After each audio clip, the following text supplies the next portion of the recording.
this is a celebration of technology as far as I'm concerned, as you just summarized.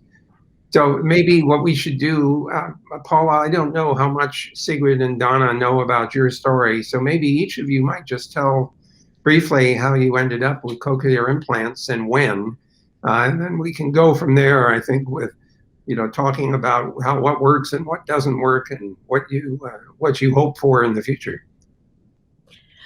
So if you want, I'll go ahead and start. I had just a little bit of hearing loss as a child, and about the age of 35 or so, my hearing started to change very, very rapidly. And at the time I was using hearing aids, but they were analog. And it was very difficult to fit me with hearing aids. And I was getting very little benefit from them. In fact, it was quite painful for me to wear them. I had very little hearing after 2000 hertz. But I had been told by the ENT that I went to meet with that I wasn't a candidate until I had no hearing left. And my wonderful internist found a place for me to go to be evaluated. That place was Johns Hopkins. And I ended up with a wonderful physician, John Naparco, who Sigrid also met and had the good fortune to have involved in her hearing loss journey. And so I received my implant in 1992. So I'm a very early adopter of this extraordinary technology.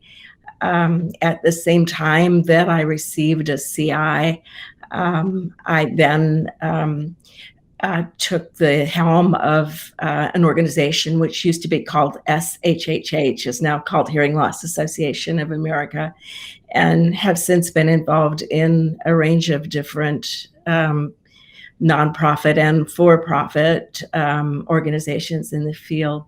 And then this is my finest gig that I'm in right now, the American Cochlear Implant Alliance, a new organization that we started to improve access to cochlear implants, to improve the way that people find out about the technology, to encourage research, and to advocate in different ways with the public and private sector to enhance the ability for people to receive an implant and to receive it at the right time.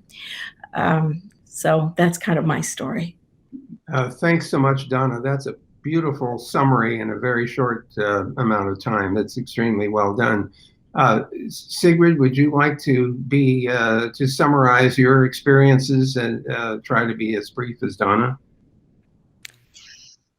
Well, when I was 3 years old in Wichita, Kansas, I had meningitis.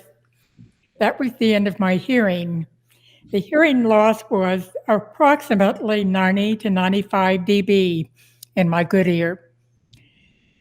I wore a huge body aid and relied almost exclusively on lip reading, and had a normal education and enjoyed life. And then I think about the time I met Donna at SHH. She had recommended that I go to Hopkins for an evaluation, and they immediately took control. I got implanted in 1996. Then the implant failed 20 years later. We worked at NYU at the Langone Center to get reimplanted, and everything improved enormously over that 20-year period. I am now able to understand speech, primarily newscast from across the room, across a very large room. I enjoy using an FM from room to room when I like to snoop on people. And I'm having a fairly normal life now. I knew Donna many years ago, and she joined a neighborhood book group. And we have a lot of fun together. And for the most part, we managed to hear, including speech read, most of these women. And there are normally about 15 to 18 women in our living room. So I think we're doing pretty well. We speak highly for what the implant can do. It's Vint. I might point out that the book club has not been meeting face to face for over a year now, or nearly a year, and they've been using Zoom. And Sigrid and Donna have been managing to make that work for them. In fact, it might work better than the face to face meetings because you have people whose faces are clear on the screen, and you have microphones that are not very far away from their mouths. So, Paula, what's your story? Well, I started losing my hearing when I was a kid. I remember asking my mother what repeatedly when I was a kid, but I had a wrong diagnosis. So just when I was 16 years old, a doctor told me, you have severe bilateral hearing loss, and I have no idea how you can speak so well with this big loss, and because you never used hearing aids before. So I am pretty impressed with your speech and everything else. And I remember that day I realized so many things that made sense for me. Like when my teachers say things, I was always searching their lips, and I was always trying to find the best place into the classroom to listen. And going back home, I was always tired because I had to follow people's mouths everywhere. It was awful. Okay, so when I was 30 years old, I was profoundly deaf, and I finally made my first CI. And 1 month later, I met Luciano, and it was super special because I was listening again after 31 years of hearing loss. And then we met and started to do amazing things to make people understand how important hearing rehabilitation is, because I think people don't understand the importance of wearing hearing aids and doing a cochlear implant. And this has changed my life, and this is what I'm doing today. So you have been spending your time after the implant essentially going around teaching people that hearing is important, and you shouldn't ignore that. And there are a lot of older people who don't find it attractive to wear hearing aids because they hear things that they didn't used to hear and it bothers them, or the batteries are small and they have trouble making them work. And there are some people, I guess, who get cochlear implants who then discard them because they find them too much trouble. My impression, though, is that anyone who has had hearing is pretty happy to have a cochlear implant and to recover as much as possible the ability to hear. So Yes. it sounded to me, Paula, as if you and Sigrid had very similar experiences, because when she was in school, she had to lip read because there was nothing else available, even though she was wearing that big body aid. Did you have anyone helping you take notes in class, or did you have to do that as well on your own? No, because I didn't know I had hearing loss, and anyone knew it. So I was always trying to find hacks to survive into the classroom. So when I finally understood that I was deaf, it was like, now it's a new life. I felt freedom because okay, I am deaf, I need accessibility, I need to do different things to understand the classes and to understand the teachers' voices, so let's do it. But at the very first moment, I was ashamed. I didn't want to tell this to anyone. I didn't use my hearing aids because I was super ashamed of being a hearing aids user at 16. I was the only in my school, so I didn't want to be different. It was very hard. But then you get older and wiser and change your opinion. You know, I was 13 when I started wearing hearing aids, and it was a fairly bad time of life to have to wear hearing aids when you're discovering girls. And so the first thing I discovered is that if you're making out with a hearing aid, they squeal. And if you take them off, then you can't hear. And so it's really a mess. Eventually, of course, I got through all that. Well, I'm not sure what else we should try to cover here, but why don't we talk about things that work and things that don't work, even with having the implants. So what are some of the things that Sigrid mentioned, for example, using FM transmitters and infrared receivers and patch cords and things like that? She's a very heavy user of assistive technology and auxiliary or technology. So what about you, Donna? Do you make use of external microphones or FM transceivers or anything else? The main thing that I use actually is Bluetooth on the telephone. And I have used other kinds of technologies to connect with the phone before Bluetooth started to be part of the CI experience.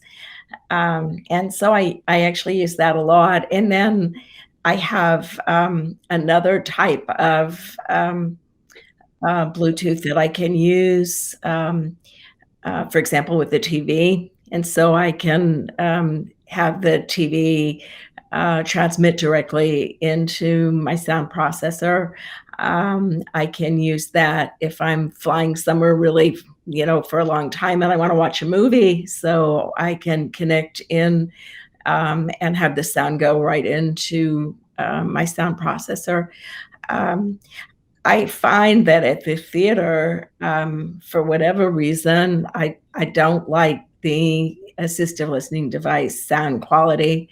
And generally, sometimes I find one that works well, but I hear pretty well. And I find that a lot of times if the microphones aren't well placed on the actors, if there's some noise in the system, that I actually prefer not using it. There have been times when I have been at shows with induction loops that have been installed and have found that works really, really well for a large area assistive device. So I will make use of those. Really, I just it's different in different situations. And because I've worked in the field and have been trained on my technology, I'm very familiar with what works for me. I think it's very challenging for some people to figure out how to make it work and what technologies to use in different settings. And if there was one thing I wish we could change about the whole process, it would be to insert more training for the CI recipient in the clinic about how to use different technologies and how to, what to try in different settings, and to put the person more in control of their hearing loss and how they supplement what they get with the cochlear implant. And I don't think we do a very good job at that. So how does that work out for you, Paula? Are you using a lot of auxiliary equipment in addition to the speech processor and the built-in microphones? Do you use FM transmitters or patch cords or anything?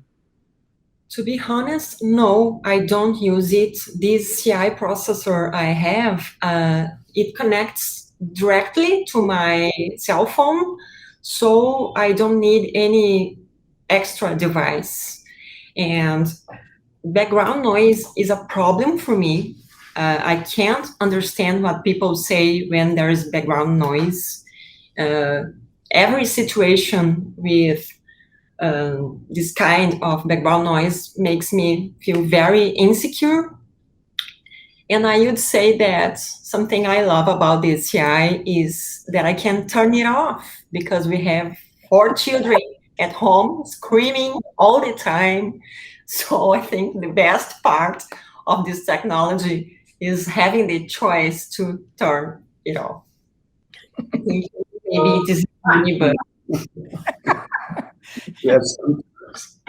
This is hilarious. So Sigrid, you should tell people what you tend to do about not wearing your cochlear implant. I generally turn it on around 5 in the afternoon because I want to hear what Ben has to say. But I work better, faster, more efficiently in peace and quiet, so why not keep it off? When I'm working in bed, this noise from the pillow or the cushion behind me is really loud. I don't need to listen to that garbage, so why bother? I have enjoyed growing up with this implant because I realized, wow, what I have been missing all of these years is being able to hear without speech reading, no more lip reading. And to practice that, I would listen to many people who called on the phone. I loved telemarketing calls. Oh my gosh. They went on and on and on. But the best part was the 520 audiobooks that I managed to get through over about 3 years. I just loved being able to hear accents and learn how to pronounce new words. And so I just had these books going all day long. No matter what I was doing, I was tuned out because I was tuned in. So I have a question about music and how that has worked out for each of you. So for Sigrid in particular, music was not working very well with her earlier implants. I took her to an organ concert many years ago.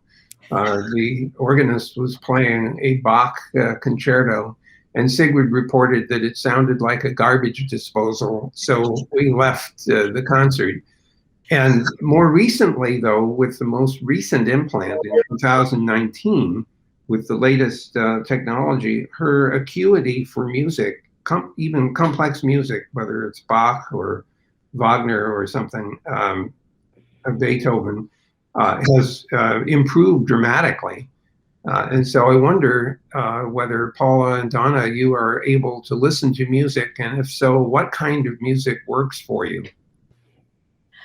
Well, I should say that I was trained when I was younger, I played classical guitar. And so I played for probably 10 years and then went off to college and didn't play anymore. And then my hearing started to change fairly rapidly. But when I was younger, I liked the things that people my age were listening to, which was rock and roll and blues and folk music. James Taylor. I don't know whether you know James Taylor in Brazil, but he was my favorite. So that was the music that I knew growing up. And I find that the music that sounds the best to me through my cochlear implant is music that I knew when I was younger. and you do have that memory, that brain memory of what music was like. If you know the words to songs, then you can fill that in. It's very hard to pull words to a song out if you don't know the words and you're listening to a song for the first time. And so that's my favorite kind of music. We do go to chamber music and to classical music concerts. And I enjoy that, but I know that it doesn't sound right because I remember what it was supposed to sound like. And cochlear implants have more difficulty dealing with the complexity of the tones of music, and more complex music is harder for us to get everything that Vint you would get, or Luciano that you would hear. And so it doesn't sound exactly right to me. Does that bother me? No, I still can enjoy the experience of being in a theater and watching the musicians and being in a beautiful place and taking away from the experience the parts that I can pick up. And I have also done some training. There are some wonderful online tools that I have used that have helped me be able to pick out the parts of music and be able to appreciate the experience more. So Vint, that's my answer. It's not the same, but it is still an important part of the CI experience for me, and something that I love very much. I still listen to music. When my son got married a few years ago, the dance that we did, the mother-son dance, was James Taylor's "I've Got a Friend." That was something I knew from my years, So those memories, I think, are important to you, and if you can access them through your cochlear implant, it's important. It adds to the quality of your life. Paula, what Yeah. about you? For me, when I am listening to music with my Bluetooth, I think it's like before the CIs, when I could hear naturally. But when I hear to music with background noise and without the Bluetooth, I don't enjoy doing this. So my relationship with music is not special because I was not a musical person before the CIs. But just like Donna, I love the old music from my teenager times. So I love the Titanic music and other old songs that people feel like, what? So many new musicians and new musics today, and you are listening to Titanic? Why? But I have this affective memory from the musics I could hear before I was profoundly deaf. That's why I love them. And we fight sometimes because he's very, very musical. And when I see him playing his guitar, I turn off my CIs and go to my bedroom. So he feels a little disappointed at me most of the time. Right? Say something. Yeah. Well, I have, Dr. Sepp, I have a question for you all. So maybe because now you are all very experienced users of hearing technologies, and you deal well with this. You are advocate in this domain. You all, and but you three, I think, you were like children or teenager with hearing loss, and maybe I'd like to know if by that time did you struggle psychologically with hearing loss? Did you have any difficulty of start using the technology, and how you see that kind of difficulty that we encounter every time in the office with teenagers and children. How it was for you? Three. So Sigrid, of course, lost her hearing when she was 3. So her experience is different from the experience that I had. Although I was born prematurely, my hearing loss was not very evident until later. I would lose about 1 dB per year. I started wearing hearing aids at 13. And of course, my hearing has gotten worse about 1 dB per year, but the hearing aids have been getting better. so I've managed to survive. It was awkward for me to wear hearing aids because I was the only kid in school that had them. And you had to fuss around with the batteries. And like I say, when you discover girls, there's awkwardness about having to go change a battery right in the middle of, something. So it was, for a period of time, I felt not ashamed, but just awkward about having to cope with my hearing aids. But as I've gotten older, I'm very upfront about saying, listen, I can't hear very well. So, you need to sit over here, or I have to sit with my back to the wall. And I would guess that Sigrid and Donna and Paula all have found coping mechanisms to figure out how to cope with what they know is coming. So if it's a dinner party somewhere, or it's some other event where there's going to be background noise and things like that, you with enough experience, you begin to deliberately take charge of what your circumstances are, and don't allow yourself to be forced into a situation that's overly stressful. So I'm curious, I don't know, Sigrid, I know that you used to have a tough time preparing for a dinner party because you knew you were only going to lip read. We couldn't have too many people, and you were really tired at the end of the meal. I remember, thank you for reminding me, about 20 years ago, I realized that it took very careful planning to put together a dinner party where I could completely forget what I had made to eat and focus on the conversation. And I even taught a class in cooking called the Do Ahead Gourmet. I think that as a child, as a teenager especially, I was embarrassed when people would raise their voices, and it made me feel different. In those days, it would never have occurred to me to say, oh, I'm your best friend. I want to hear everything you've got to say. But you need to remember, and I'll prod you if I miss a single word. I'm eager to hear you. It was never like that. It was about hiding it. So I evolved over the years, and we can even laugh about it and have the friendliest conversations about disabilities in general, which I think is a good human growth pattern that hearing impaired people gradually learn to live with.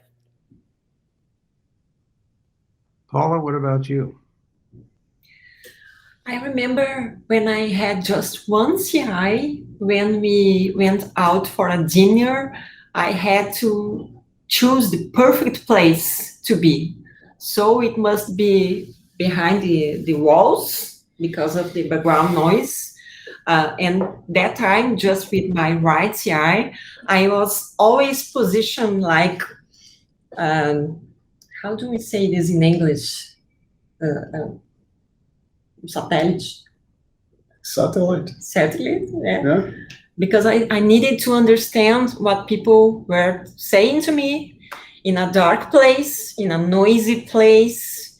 And I remember I was always looking at Luciano like, please be my Google transcribe, because it's hard. That's why one of the reasons I decided to do the second CI. And today my localization, my sound localization is much better in this kind of place. But I must say that after 2 drinks, I listen very well, and my English is perfect, and I'm the funniest person in the world. You know, I think one thing that Sigrid always insisted on is better lighting. You know, because if you're going to lip read, you have to be able to see people. And so we would go to a lot of trouble to insist on turning the lights up and turning the music off, which sometimes caused a lot of hassle. So what about you, Donna? What kind of coping methods have you adopted? I think I figured things out actually pretty early on. And one of the things that I used to do, because one of my first jobs, I did a lot of public speaking. And I would be on a stage, and at the time when I knew people would be asking me questions, I would walk off the stage and walk into the audience. And people thought I was being very interactive.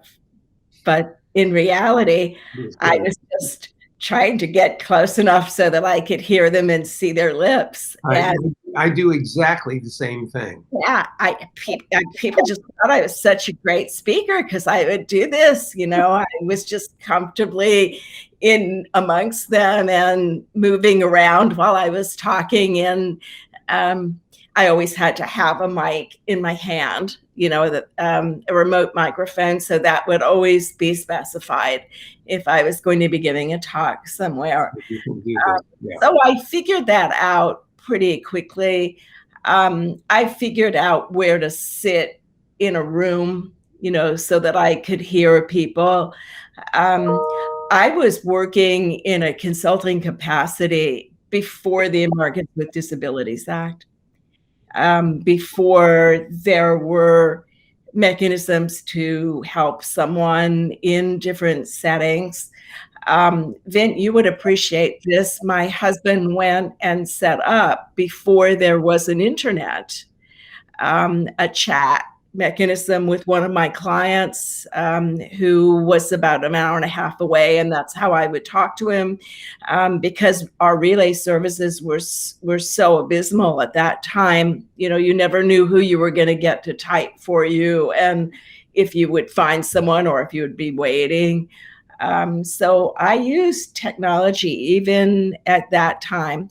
I used to record conversations on the phone. Greg reminds me of this. And then to be sure I hadn't missed something important, I would play it back later for him, and he would fill in the gaps that I had missed. So there was a lot of that kind of stuff going on. At that point, I didn't know there was such a thing as a cochlear implant. I had no idea. And when I had some inkling that this technology exists, that was when this one doctor basically shut me down and said, I'm not going to talk to you about it because you're not a candidate until you have no hearing left.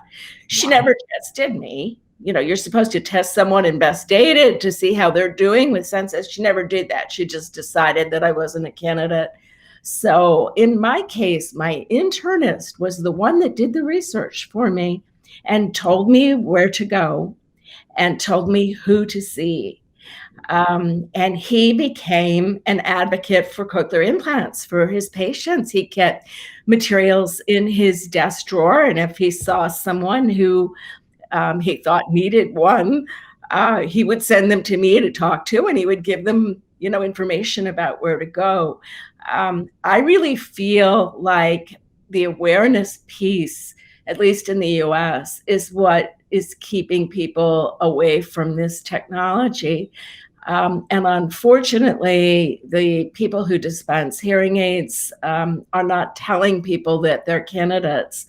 And it's extremely frustrating for us to see this and know that it's going on. So anyway, I'm kind of off topic from what Vint was asking about. But there were a lot of hacks. You said the word hacks earlier, Paula, but I think there were a lot of hacks that I was using to kind of just get along before the technology caught up for me. Donna, you just mentioned the lack of awareness, and we all know, and you know very well, that it's a huge problem for hearing rehabilitation. But we see as doctors that lack of awareness inside medicine, and this is even worse, because if you think that pediatricians or other generalists that have the patients with hearing loss, and they never, sometimes they just heard about cochlear implants, they just heard about hearing aids, and I'm sure you work on that on ACI. I'm sure you work on that. We work on that on our projects, and lack of awareness to the general public, but even inside the medicine community, the medical community, is a very big problem. And I don't know, it seems almost impossible to solve that problem. I don't know if you have any thoughts on that. I really agree with you. I'm going to tell you a true story. It's kind of funny in some ways and not in others. A few years ago, my mother was in the hospital for a long time. She had pneumonia, and she at that point was probably 89 years old, so it was quite serious. And so she would be in and out getting her chest x-rays done until she would recover from the pneumonia. And I was there one day waiting for her to come back. And there had been assigned to her a fourth-year medical student from a local medical school who was tracking her. She was in her elderly segment of her medical education. And so she was spending time with my mother to see, how she was recovering from pneumonia. And so I went in, and my mom wasn't there. And I said, so hi, Naomi, how are you doing? Have you had your segment yet on hearing loss? And she said, yes. And I said, did you learn anything about cochlear implants? And she said, no, but your mother told me that you had one, so now I know all about them. Oh. This was recently. This was George Washington University Medical School. So they just don't teach them about the range of rehabilitation available to people in medical school, even today. Yeah. Even within the ENT community. Yeah. I heard once of one colleague surgeon that he said, I don't believe in cochlear implants. He was an ENT doctor. Why? Of course, he didn't do cochlear implants, but even in the ENT community. So there are a couple of things here that are worth pursuing. One of them, of course, is simply a campaign to make it known that cochlear implants work. We also have to admit they don't necessarily work for everyone, and they don't necessarily work the same way for everyone. And some people are really very successful, like the three of you, who I think are sort of several sigma out from the average. And there are some people for whom it doesn't work. I know one woman who had 3 attempted operations, none of them ever worked. And so that was a terrible story. But there's another thing which happens, and that is that a lot of people are aware of this for children because they sort of resonate with the idea that a child is born deaf, of hearing parents, and should have hearing because that's normal. And of course, there's the deaf community with a capital D and a capital C, which believes that deafness is not a correctable condition. It's a wonderful thing, and we can sign, and we don't need your stinking cochlear implant. And so there's a lot of tension there. For late deafened adults, which is what the two of you, Donna and Paula, are, there is insufficient attention paid to training and teaching about how to make best use of the implants. Sigrid, you've complained about that many times, that for older recipients of cochlear implants, the audiologists don't go out of their way to tell them all the ways in which they can use additional technology to maximize the use of their implants. So, Sigrid, have you had any thoughts at all about improving that situation? I'm not sure what works in the professional field, but my personal observation is that if you have not undergone an implant yourself, you may have a very abstract approach to fitting a patient. And it's usually, in my case, it's been go into the clinic, get a test, an audiology test, and goodbye. So we will fit your implant according to your test. It has nothing to do with real life out there. How do you cope with X, Y, and Z? Oh, there are so many ways you can do it. But these things are never, ever mentioned in the clinic. So I'd like to make an observation about Sigrid's approach to adapting to her cochlear implants. She insisted on making herself listen. So when she got those 520 books on tape, it was to make herself listen. When she got the new implant, after the implant failed and we got the new one in 2019, she insisted on listening to television by not looking at it. She faced away from the television to make herself listen to the sound. Now, not everyone is disciplined enough to do that, but it's an important point that your brain actually will help you if you let it do that. And so one thing that we discovered from her newest implant is that we never remapped it. It started with the old map from the previous implant. And her brain adapted better than anything the engineers could do by changing the cochlear implant processor map. Her brain adapted to the incoming sound to the point where she started to enjoy music and all the other things that she mentioned. So those are lessons that I wish we could capture and share, because so many audiologists don't know about these things. You never mapped it again, just once? That's right. We never changed it. We didn't bother because we discovered that her brain was adapting to the input sound better than any kind of mapping tricks that you could play. And so this is a huge lesson about the adaptability of the brain. There's a word for this, I've forgotten. The plasticity of the brain is super impressive.